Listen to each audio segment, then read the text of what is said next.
Aries, pag-ibig ng mga Aries. Tingnan natin ang inyong pag-ibig, guys.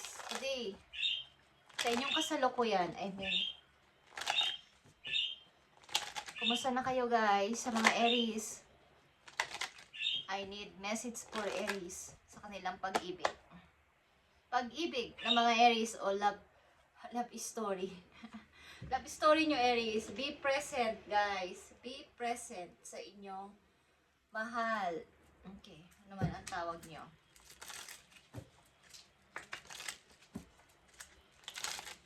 Kahit nasaan kayong lupalop is, kung hindi kayo magkasama is mag-message kayo, guys. Communication is needed dito. Tignan natin itong inyong message, guys. Sa inyong pag-ibig. Pag-ibig na wagas. Tignan natin. Aries.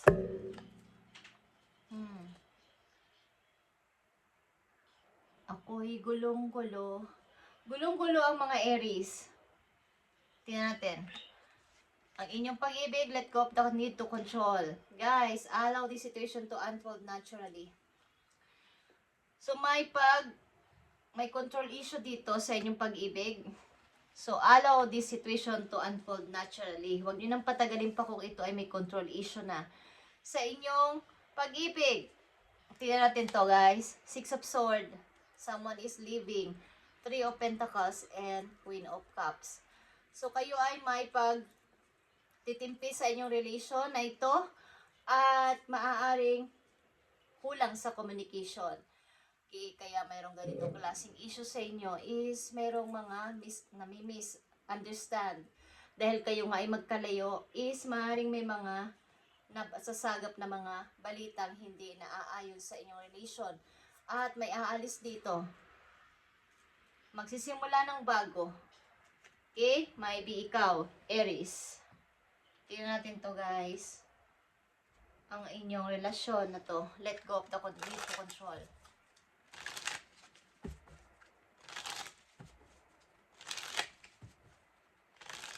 So, ilan sa inyo dito ay mayroong unconditional love sa tao na to. Kaya lang need to go na.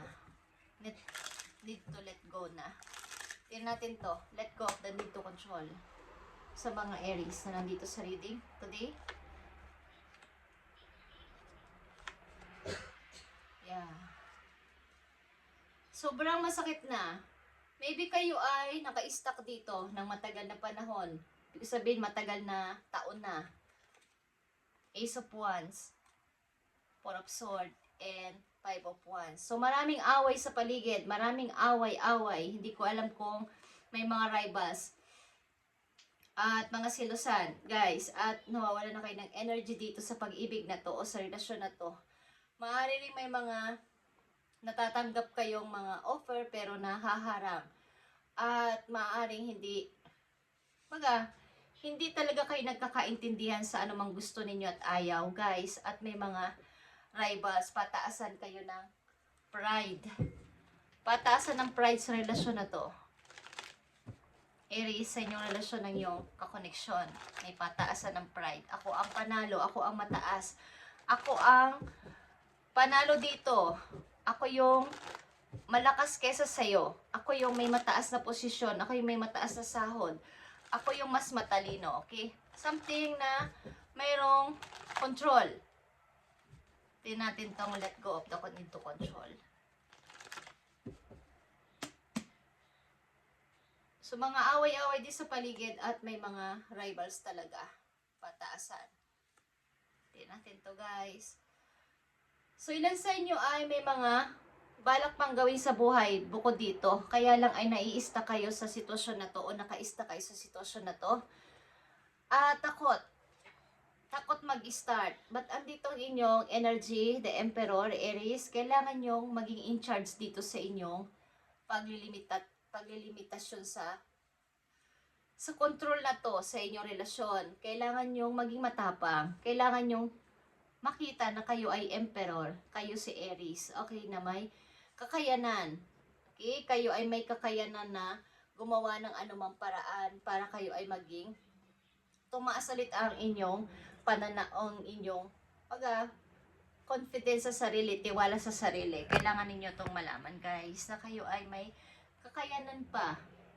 Maaaring natatalo ninyo ang inyong karelasyon sa anumang bagay at hindi niya ito kayang tanggapin.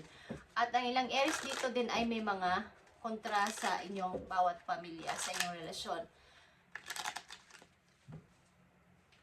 So, hanggang tanaw ka na lang. Kung meron kang balak gawin o planuhin is hanggang plano, hanggang tanaw, kakayanin ko ba to? But andito ang inyong energy, kailangan nyo itong kayanin at maging in charge kayo sa desisyon na to. Bagamat ito ay mabagal yung gagawin o pagdidesisyonan, at least kayo ay may paraan o may gagawin na. Okay, Aries, tingnan natin dito ang let go of the need to control para sa inyong sitwasyon. Okay.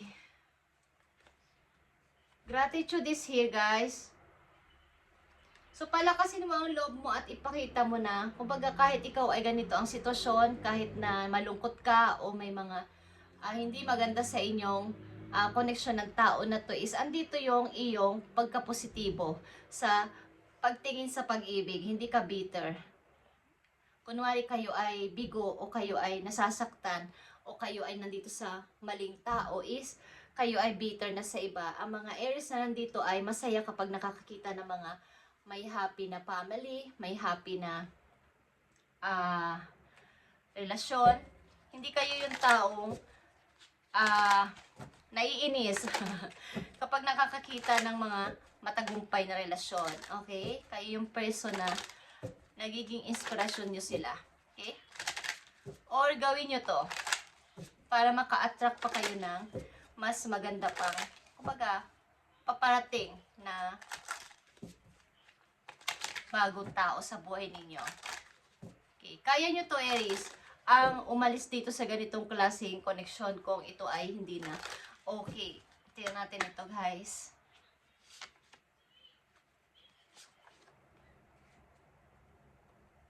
So, may mga opportunity na paparating sa inyo, great opportunities nandito, great fortune. At maaaring kayo ay lalayo, guys. At mga unexpected income is darating sa buhay ninyo. After na mga nangyari ito sa buhay ninyo is merong paparating na mga magaganda, mga opportunity sa trabaho nyo, sa career nyo, guys. Okay. Maaaring nilimitahan ng tao na to ang inyong kakayanan, ang inyong kahalagahan. At bilang isang emperor, parang matakpan ng inyong kakayanan na kaya ko palang tumayo sa sarili kong paa kahit wala siya, kahit na wala na kami. Tingnan natin ang kahinat na ng relasyon na to, Aries. Para sa mga Aries, anong kahinat na ng relasyon na to nila sa kailang koneksyon? So, may paglayo dito. Maaaring aalisan nyo to, guys. Sobra yung hirap nyo dito o pagod na pagod kayo sa pagod na pagod kayo sa relasyon na to o sa koneksyon na to ng tao na to na inyong naging kakoneksyon. At meron na kayong pinipiling new path ng inyong buhay. Maaaring paglayo sa inyong place o paglayo sa tao na to. At kahit mahirap, okay, andito ang Tower. Kahit mahirap ang nangyari is okay lang, kahit walang-wala ako. Kahit ito lang yung dala ko nung umalis ako, kasi nawala nga ang inyong, kumbaga, kung ito'y bahay, nasira. Kung ito'y bahay, ito'y gumuho. Parang pinalayas ka o umalis ka at wala kang kadala-dala. Ang dala mo lang maybe ay yung pinakamahalagang gamit na kaya mong dalhin. At andito ka para pumili ng bagong path ng iyong buhay. At mga great fortune is paparting sa iyo, unexpected income din is meron. At magiging maayos ang inyong buhay, guys. So, maaaring nakokontrol ka ng iyong relasyon. Maaaring may pataasan ng pride dito. Tingnan natin ang inyong payo, guys, sa mga Aries. So, andito pa din yung iyong pagiging isang positibong person kahit ikaw ay nakaranas o naranasan mo ang ganitong klaseng connection sa isang person. Is ikaw yung tao na may positibong pananaw about sa pag-ibig na hindi lahat ay ganito. Hindi lahat ay katulad ng naging kakoneksyon ko. At masaya kayo kapag nakakakita kayo ng mga taong masayang umiibig. Okay, tingnan natin, Aries ang inyong payo. So, dito ang peace or dolphin, guys. The gentle nature of the dolphin reminds you to look for the good and everyone is strive to bring peace to your life and those around you. Okay. Trust your instinct and intuition rather than overthinking things. So, kayo ay simula sa araw na to, mag-trust kayo sa inyong intuition and sa inyong instinct na kayo ay lahat ng inyong kaba, nakikita, naririnig o pakiramdam ay inyong obserbahan at sundin. Huwag sa pag-overthink na baka malay ko, malay niya. Okay? Na kayo ay nag-overthink na baka ganun ang mangyari, baka hindi ganun ang mangyari is meron kayong dapat malaman na malakas yung inyong kumbaga nakaka-receive kayo ng message sa inyong mga guides na ito ang gawin mo Aries, ito ang unahin mo Aries, ito ang sundin mo Aries, meron. So kayo ay maging mapag-observe sa inyong pakaramdam at kaba. Okay? At yan ay inyong kumbaga ay i-develop sapagkat meron kayong ganyang gift. Okay, Aries, at mahalaga dito kapag kayo pumasok ulit sa relation ay ang communication. Like I said, be present sa inyong susunod na magiging karelasyon.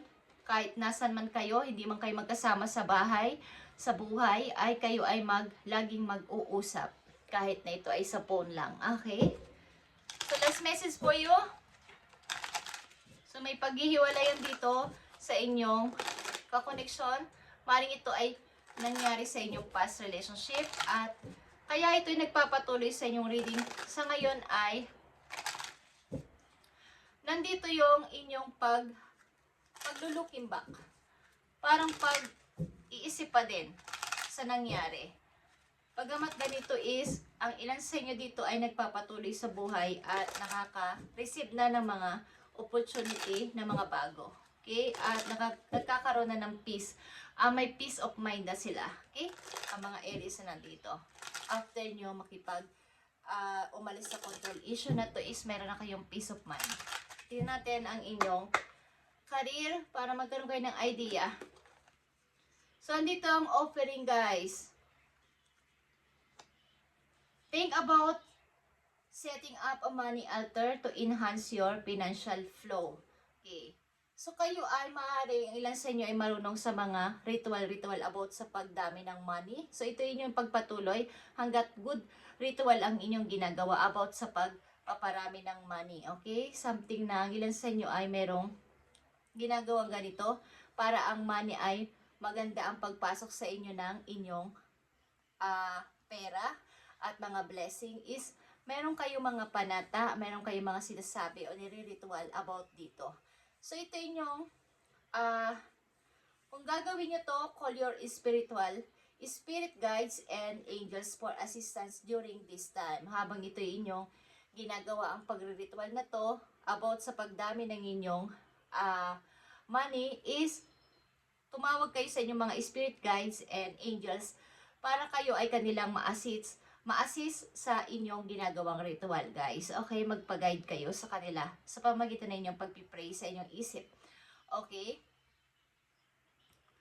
Kumbaga ito ay ibibigay sa inyo ni universe. All your needs will be met by the universe. Okay. Sa dami na inyong na naging hirap na nangyari sa inyong buhay, maaaring matagal kayong na-stuck dito at finally, kayo ay nakatakas na dito at naka-exit na is nagkaroon kayo dito ng strong na parang pananaw na kaya ko. Okay? Like a Queen of Wands. Na kayo ay nagkaroon ng parang kumbaga ilan sa inyo lahat na nangyayari sa inyong buhay ay inyong alam. May reason kaya ito nangyari. Oo, kaya ito nangyari. So, kayo ay walang negatibong naiisipan na ako ay parang hindi mahal ni God. Wala kayong ganyang kaisipan. Ang mga Aries na nandito ay open ang kanilang mind sa pagtanggap sa kanilang sitwasyon. At may mga bagong dumarating na mga bagong ideas sa inyong buhay at bago ding mga tao. At maaring sa ngayon, meron kayong lovers sa malayo, guys. Okay? Sa blessing naman, sa biyaya naman kayo ay okay, guys. Okay? Maaaring natutupad nyo na pakunti-kunti ang inyong pangarap at masaya kayo dito. Ang ilan sa inyo ay merong ka-long distance relationship o LDR, guys. Okay, kung ito ay inyong ginagawa, something na kayo ay magpag-guide sa inyong spirit guides and angels sa heaven para kayo ay ma-assist nila sa inyong ginagawang pag-ritual na to sa inyong pera. Okay, guys? At pwede kayong mag-business online, mga retail na sinasabi, is nababagay sa mga ilang areas na nandito. Yung mga food, sa mga food or yung pagsiservice, something na pre-preserve ang pagkain, yung hindi agad-agad na sisira. Okay? Maaring may mga makakilala kayo, may makikilala kayong mga tao na pwede kayong bigyan ng ganitong klaseng offer. Okay, Aries, thank you and God bless. At ito ang inyong about sa pag-ibig at maaaring nakalaya ka na dito. Bagamat kayo ay ikaw yung taong may positibong kaisipan about dito is tinanggap mo to ng buong buo at pinaubaya mo na. Nagpaubaya ka. Kumbaga ay nilet go mo ng madali lang. Okay? Walang halong mga masasakit na salita at pag-aaway. Okay guys, thank you and God bless Aries at magpatuloy ka. God bless.